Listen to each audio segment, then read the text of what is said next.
먼저 나스닥 선물부터 현재 시세와 더불어서 이슈 체크 그리고 전략까지 알아보겠습니다. 네, 나스닥 선물 차트 살펴보겠습니다. 미중 무역 분쟁의 불확실성 속에서 오늘 약세 흐름 이어지고 있습니다. 우리 시간으로 7시경에 21,429포인트까지 떨어지기도 했습니다만 그래도 그 이후에는 조금 우상향을 하면서 낙폭을 축소하는 모습 보여줬는데요.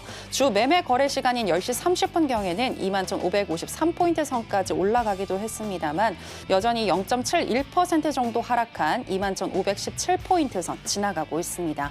자, 그러면 나스닥과 관련한 이슈도 이야기 나눠보도록 하겠습니다. 네, 최근에 트럼프발 관세 전쟁이 촉발이 되면서 또 시장의 불확실성이 이어지고 있는데요. 우리는 어떻게 매매하면 좋을지 이야기 나눠보도록 하겠습니다. 마스터님, 시장이 왔다 갔다 할 수 있을 것 같은데 우리는 어떤 거에 좀 주목하면서 매매하면 좋을까요? 자, 아무래도 뭐 계속 화제가 되는 건 앞에 이제 자막에 나갔듯이 결국엔 트럼프가 어떻게 관세 정책 펼치느냐. 네. 그게 이제 1분기 동안 우리가 봐야 될 포커스 핵심 포인트가 아니겠느냐. 그렇게 좀 말씀을 드려요. 네. 그래서 뭐 생각보다 그래도 좀 참 트럼프가 워낙 탁구공 같은 사람이죠. 그죠? 뭐 취임하고 나서 어땠습니까? 오전에 잠잠하더니 또 어땠어요? 오후에 캐나다, 멕시코 관세 10% 부과하겠다. 그렇게 또 얘기를 하다가 또 저녁에 또 중국도 관세를 부과하겠다. 그런 얘기를 했어요. 그러고 나서 그 시점은 2월 1일이 되겠다. 그렇게 얘기해서 우리는 2월 1일인 줄 알고 있었잖아요. 그죠? 알고 있었는데 또 웬걸 갑자기 2월 4일로 연기했단 말이에요. 이게 뭐냐 이거죠. 뭐 여러분 다 아시다시피 결국엔 협상 어떤 테이블에 뭐 그 세 개 나라를 일단 앉혀놨다는 얘기죠. 자, 다행히 멕시코하고 캐나다하고는 합의가 좀 어느 정도 진전이 돼서 어떻게 됐어요? 일단 한 달간 유예를 줬단 말이에요. 그나마 천만적인 다행입니다. 그죠? 자, 그리고 나서 아직 중국은 남아 있죠. 자, 중국은 남아 있는데 일단은 뭐 통화가 시진핑 원화에 이루어지지 않아서 일단은 2월 4일 날 00시를 기준해서 발효를 시켰습니다. 그죠? 자, 트럼프 일기일 때 어땠습니까? 2018 아마 7, 8월 여름인으로 기억을 하고 있는데 자, 그때 중국 관세 25%를 부과를 했죠. 자, 이번에 10%까지 부과를 하면 이제 35%가 되는 거예요. 적어도 작은 숫자는 너무나도 아니에요. 자, 이제 뭐 멕시코나 캐나다도 중요하죠. 멕시코는 이제 자동차 부품을 수입하는 그런 나라고, 저 캐나다는 원유, 그죠? 미국이 또 원유를 수출을 제일 많이 하는 나라 중에 하나지만 수입도 상당히 많이 합니다. 근데 캐나다가 인접해 있다 보니까 캐나다의 원유 수입을 거의 60% 가까이 하고 있는 상황이에요. 그러다 보니까 어떻게 인플레를 자극을 시키면 안 되겠죠. 그래서 거기에 대해서 일단은 뭐 합의가 어느 정도 됐다는 가정에 놓고 일단 트럼프가 일단 한 달 유예를 시켰는데 중국은 얘기가 완전히 다를 수가 있어요. 왜냐하면 자, 생필품 뭐 중국에서 많이 저가로 월마트에 지금 들어오고 있잖아요. 자, 거기다 관세를 추가적으로 10% 매기겠다. 그러면 서민들 가만히 안 있을 거예요. 지금 여기저기 말이 많이 나오고 있잖아요. 그죠? 네, 그런 것들 때문에 트럼프가 조금 고민을 하다가 결국에 2월 3일 관세를 부과를 했는데 자, 여지는 아직 또 있죠. 결국에 뭐냐면 자, 보복 관세, 맞불 관세도 중국이 때렸죠. 2월 10일 날 시행하겠다. 하려면 바로 하지 왜 또 지금도 2월 10일입니까? 그것도 일부 한정된 거에 대해서 뭐 LNG, 뭐 석탄, 뭐 그런 거에 대해서 한정적으로 하는데 자, 그것도 어느 정도 협상의 여지를 남겨놓았다는 얘기예요. 자, 이런 것들이 어떻습니까? 우리가 처음에 이 트럼프가 취임될 때 어떻게 우리가 생각을 했어요? 야, 트럼프가 관세 정책 세게 한번 가겠는데 생각을 했는데 예상보다는 조금 부드러워요. 자, 이유는 저는 여기서 성장률에서 찾고 싶어요. GDP. 자, 저번에 2.3%가 나왔죠. 작은 숫자가 아닙니다. 예? 명목 GDP가 미국은 2%대예요. 근데 지금 왜 스무스하게 관세 정책 트럼프가 펼치느냐? 이유는 경제 성장이 아직도 좋다는 거죠. 좋고 또 어떻게 돼요? 어제 제조업 PMI도 상당히 좋게 나왔죠. 그죠? 그리고 고용 관련도 뭐 어제 졸트는 조금 안 좋게 나왔는데 그거 나쁜 숫자 절대 아닙니다. 그죠? 이직률이 뭐 거의 저번 달랑 비슷하고 뭐 조금 숫자 낮았지만 결국 우리가 시장에 하락을 일으킬 수 있는 그런 나쁜 숫자는 아니에요. 오늘 또 ADP 민간고에 아까 나왔죠. 민간고 너무나도 잘 나왔어요. 자, 이런 상황에서 트럼프가 자기가 리스크를 감내하면서 관세 정책 세게 밀어붙일까요?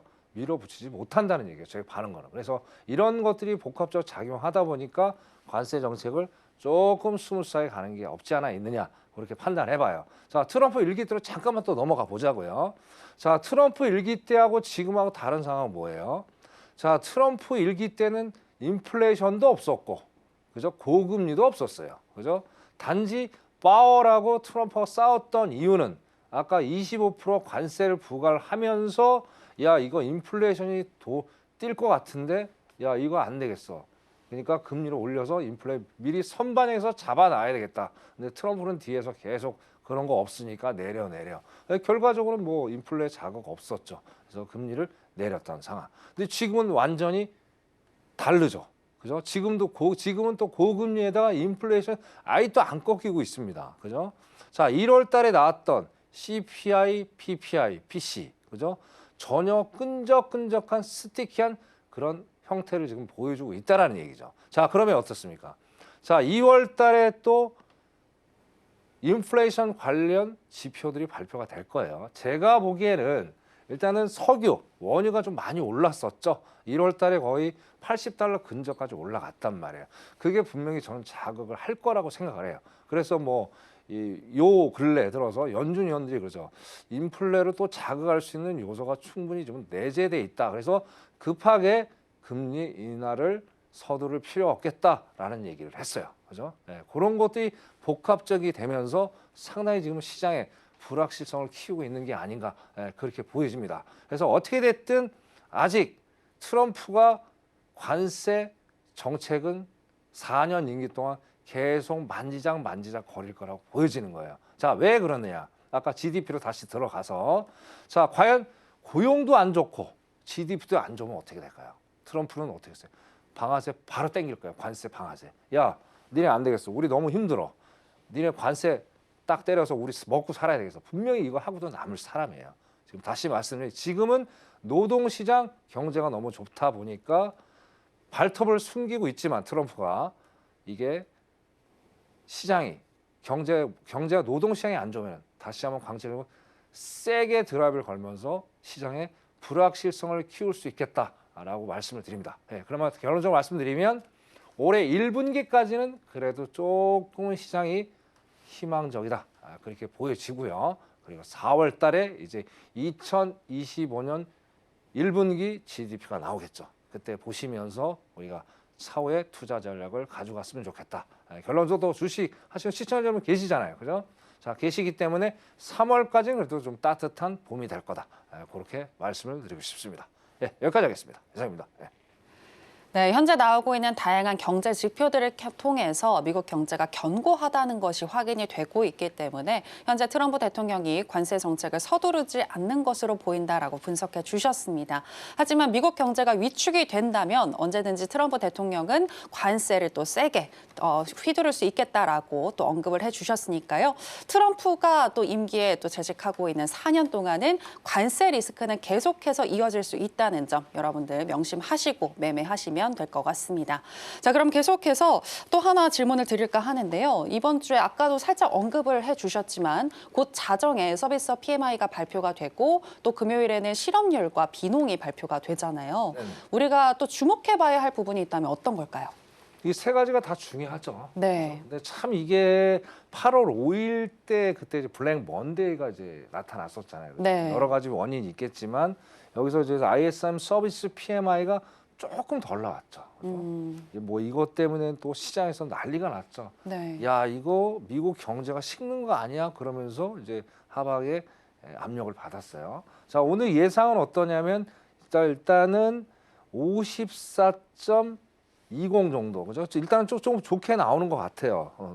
좋게 나오는 것 같은데. 네. 자, 근데 만약에 얘가 좋게 나오면은 아까 좋게 나오면 어떻게 돼요? 좋게 나오면 연준의 입장에서 먼저 바라봐야 돼요. 자, 아까 파월이나 연준 위원들이 그 얘기를 했죠.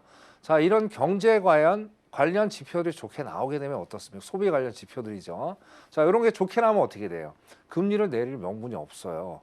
근데 이게 또 역으로 잘못 얘가 해석할 수 있어요. ISM 저번에 제조 PMI 나왔잖아요. 자, 그때 예상보다 높게 나왔단 말이에요. 그럼 금리를 내릴 필요가 없으면 연준의 입장에서 바라보면은 지수가 하방을 가야 돼요.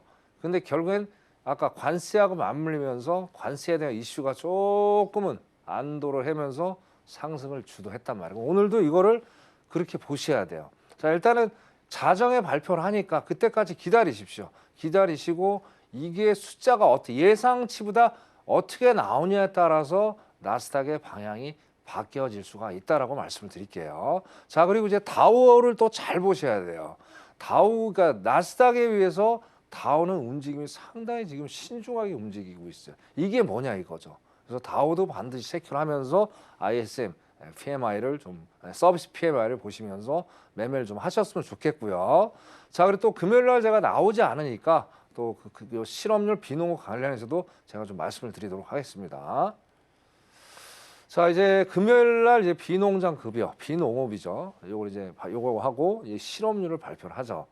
자, 이것도 일단은 시장이 예측치는 어떻습니까? 예측치는 조금 적게 나오는 것 같아요. 상당히 170K 정도로 예상을 하고 있고요. 예상을 하고 있고, 그 다음에 실업률은 뭐 4.1% 그대로 나오고 있어요. 자, 그리고 이것도 이제 골치 아픈 얘기예요. 이것도 왜 골치 아프냐? 자, 일단은 비농업을 봤을 때는 예상치가 저번 달 비해서 상당히 저조하게 나오죠. 숫자가 적죠. 자, 이렇게 되면 어떻게 돼요? 연준이 금리를 해야 되는 그런 상황이 터져요. 그러니까 이게 안도를 할 수 있는 숫자는 아니에요. 저번에 뭐 상당히 안 좋게 36K 12월 때 나온 그 계절적인 요인 때문에 그런 거고, 이거는 아무런 이슈가 없잖아요. 이슈가 없음에도 불구하고 비농장 급여가 이렇게 많이 떨어졌다는 거는 야, 이거 고용 한파가 오는 거 아니냐? 그렇게 해석할 수도 있단 말이에요. 그래서 이걸 잘 보셔야 되고, 그 다음에 이제 아까 말씀드린 머리 아픈 게 뭐냐면, 그나마 실업률은 또 4.1%예요. 그러면 어떻게 돼요? 시장이 되게 변동성을 키우면서 마감이 될 가능성이 상당히 높아요. 거기다 또 뭐가 있어요, 시청 여러분? 매주 금요일은 위클리 옵션 만기가 있죠. 그죠? 그런 세 가지의 복합적인 것들이 있으니까, 자, 어느 정도 기초가 부족하시거나 시향을 보시 못하는 분들이 분명히 저는 계실 거라고 생각을 합니다. 우리 시청 여러분 중에. 저 앞에 자막 보시고요. 들어오시면 제가 자세하게 제가 시향을 전달해 드릴게요. 그럼 또 뭐 우리 파생을 안 하시더라도, 그죠? 주식 하시는 분들은 또 다음 주 월요일을 위해서 또 대책을 세울 수 있는 그런 보완책이 되지 않을까, 그렇게 말씀을 드리고 싶습니다. 여기까지 하겠습니다. 이상입니다. 네, 이번 주 금요일 날 발표될 비농과 그리고 실업률에 대한 분석과 더불어서 매매 전략 알고 싶으시다면 하단에 나가고 있는 내용 참고하셔서 처명 마스터님과 지금 바로 함께 보시면 될 것 같고요. 오늘 같은 경우에는 자정에 발표되는 ISM이 발표하는 비제조 PMI 주목하셔야 하는데, 그 전에는 또 우리가 어떤 포지션을 가지고 접근할지 지금 알아보도록 하겠습니다. 자, 전략 한번 살펴볼 텐데요. 인베스팅닷컴에 따르면 기술적인 분석 어떻게 하고 있는지 짚어드리겠습니다. 일간 기준으로는 매수 사인을 주고 있습니다. 12개 지표들 중에서 4개의 지표가 매수를 가리키고 있고요. 시간당으로 해서 봤을 때에는 8개의 지표가 매수인데요. RSI와 MACD, ADX, CCI, 하이로스, 오실레이터, ROC, 브랜베어 파워, 지금 이 지표들이 매수를 가리키고 있습니다. 그렇다면 마스터님의 의견은 어떠하신지 팻말을 통해서 알아보겠습니다. 마스터님 팻말 준비해 주시고요. 하나, 둘, 셋, 빠밤. 네, 매도 사인 주셨습니다. 네, ISM이 발표하는 비제조 PMI 전에 매도 가능할까요? 그렇죠. 네. 일단은 그 전에 매도가, 왜냐하면 아까 ADP가 예상보다 좋게 나왔죠. 네. 그럼 이제 연준의 입장에서 우리가 생각하자고요. 연준의 입장. 일단은 관세나 아직도 불확실성은 너무나도 아까 서두에 말씀드렸듯이 많기 때문에 네. 연준의 입장에서 바라보면, 야, 노동력 시장은 너무나도, 물론 이제 민간협회에서 발표하는 거지만 그래도 데이터는 신뢰도를 우리가 인정을 해줘야 되잖아요. 그죠? 그런 것 때문에 지금 일단은 오늘 매도의 관점을 일단 바라봤고요. 일단 기술적 분석을 먼저 들어가 보도록 하겠습니다. 자, 이제 1000명이 나와서 항상 드리는 말씀이 있죠. 자, 일단은 우리가 한 주로 시작하는 데는 뭐를 먼저 봐야 되느냐? 주봉을 먼저 보셔야 돼요. 근데 여기 시청자분들 계중에 이제 어려워하시는 분들이 상당히 많아요. 자, 주봉, 월봉, 뭐 분봉, 여러 가지, 뭐 일봉도 있고 여러 가지가 있죠. 자, 헷갈려 하실 필요가 전혀 없습니다. 왜? 모든 분봉의 원리는 동일해요. 그죠? 분봉의 개념을 생각하지 마시고 이동 평균선의 개념을 여러분들이 정확히 이해를 하시면 기술적 분석하는데 전혀 어려움이 없다라는 걸 다시 말씀드리고, 자, 여기에 대해서 좀 더 자세하게 이동 평균선 분석에 대해서 자세하게 알고 싶은 분들은 앞에 자막 보시고요. 들어오시면 제가 상세하게 설명을 또 드리도록 하겠습니다. 자, 주봉 분석해 볼게요. 네. 자, 주봉 분석 보니까 이 파란 게 뭡니까? 5분봉이죠. 5일 이평선이죠. 5일선. 자, 5일선에서 어쨌든 윗꼬리 아랫꼬리가 좀 달렸는데 윗꼬리 아랫꼬리가 좀 달리면서 어떻습니까? 5일선에서 약간은 저항을 받아주고 있는 그런 모습을 보여주고 있어요. 자, 그래서 오늘 여기 만약에 5일선을 주봉해서 이번 주 이제 오늘 빼고 이틀이 더 남았잖아요. 그죠? 그리고 만약에 금요일이 하이라이트가 된다. 아까 말씀드렸죠. 그죠? 자, 금요일 날 정말 지표가 안 좋게 나온다면 어떻게 돼요? 밑에가 녹색이 21선이 되겠네요. 자, 21선이 붕괴하고 내려올 수도 있습니다. 역으로 따져서 금요일 날 지표가 좋게 나와서 간다면 5일 이평선을 몸통에 안착을 하고 올라갈 수 있는 여지 있겠다. 딱 중간에 지금 걸려 있다라고 보여집니다. 근데 이제 5일선 자체는 이제 박스 횡보를 하고 있어요. 아직 방향을 정확히 시장에 주지를 못하고 있다. 그렇게 판단해 보고 싶습니다. 자, 일봉 볼게요. 자, 일봉도 그렇습니다. 일봉상으로 보더라도 일단은 이제 그쵸. 2024년 12월 17일 작년 걸로 잠깐 넘어가 보자고요. 자, 이때 이제 5일선이 각도가 꺾이면서 12월 18일 장대 음봉이 출현이 됐죠. 그래서 여기서 또 정확히 보시면 쌍봉의 패턴을 만들어주고 있는 모습을 보여줄 수가 있어요. 일봉상은 어떻게 돼요? 하방의 압력이 더 많다는 것을 이걸 보면서 우리가 확인할 수가 있겠죠. 근데 여기서도 또 고민하는 거예요. 왜 고민하느냐? 자, ISM 아까 또 있고 아까 비노 그런 거 있다고 그랬죠. 그럼 여기에 5일선, 21선, 61선이 딱 수렴을 하고 있어요. 그럼 방향을 아직 정확히 못 잡고 있다라는 거예요. 그죠? 자, 일단은 5일선 자체 일봉상으로 봤을 때는 하방의 압력을 받고 있으나 자, 장기 이평선 60일하고 120 이평선은 아직은 우상향 중에 있습니다. 그래서 만약에 60일이 꺾여준다면 하방의 압력을 좀 더 받을 수 있고요. 60일에서 캔들선이 지지 받아주면 상방으로 갈 여지는 충분히 있겠다. 단 금요일까지는 상당히 방향성을 모색하는데 상당히 애로점을 겪으면서 그죠? 상당히 진폭이 큰 어려운 장이 되겠다라고 말씀을 드리고 싶습니다. 자, 일단 분봉 보고 지니까 말씀드리도록 할게요. 자, 제가 아까 말씀드렸죠. 차트를 길게 멀리해서 보셔야 돼요. 일단 제가 차트를 한 250으로 해서 볼게요. 그러면 여러분들이 정확히 보여요. 잠깐만요. 이렇게 보시면 딱 어떻습니까 이게? 자, 이게 이제 오늘 2월 5일이죠. 아침에 이제 장이 열렸죠. 8시에 열렸고, 자, 뭐 새벽 6시에 거의 이제 고점 찍고 내려왔는데, 딱 이게 빨간 게 60일 이평선이에요. 그러니까 아무리 초보자 분들이라도 딱 차트를 보면 어때요? 하방의 압력을 더 받아 보입니까? 아니면 상방으로 가는 게 더 보입니까? 앵커님 어떠세요? 딱 보실 때. 지금 하방이요. 그렇죠. 하방이죠. 네. 그러니까 아무것도 몰라도 이 정도, 그러니까 이렇게 차트를 좀 펼쳐서 넓게 보시면 시장에 보는 관점이 달라요. 근데 영어는 이제 반발해서 19시경에 여기서 일단은 다시 꺾여서 이제 어떤 상방으로 가려고 모색을 하고 있는데, 자, 여기 변곡점이 있어요. 여기 캔들선이 꺾이는 요 지점이죠. 여기다가 마술 딱 갖다 내면 여기 근처에서 조금 올라가고 있는데 여기서 오늘 저항 자리가 될 가능성이 상당히 높아요. 그렇기 때문에 여기서 좀 더 올라가더라도 어떻습니까? 21,540 정도가 되겠네요. 21,540. 야, 여기에서 저항을 받아줘야 됩니다. 지금 이제 캔들선이 약간 꺾으려고 하고 있는데 여기서 캔들선, 5일선을 전 캔들선이라고 말씀드립니다. 그래서 아까 그 자리에서 21,540 정도에서 저항을 받아주면 거기서 그죠? 수익을. 그러니까 지금 이제 미장이 열리기 한 7분 정도 남았죠. 7분 정도 기다리셨다가 여기서 저항 받아줄 때 그래서 매도의 관점으로 들어가셨으면 좋겠습니다. 네, 나스닥 기술적 분석 여기까지 하도록 하겠습니다. 네.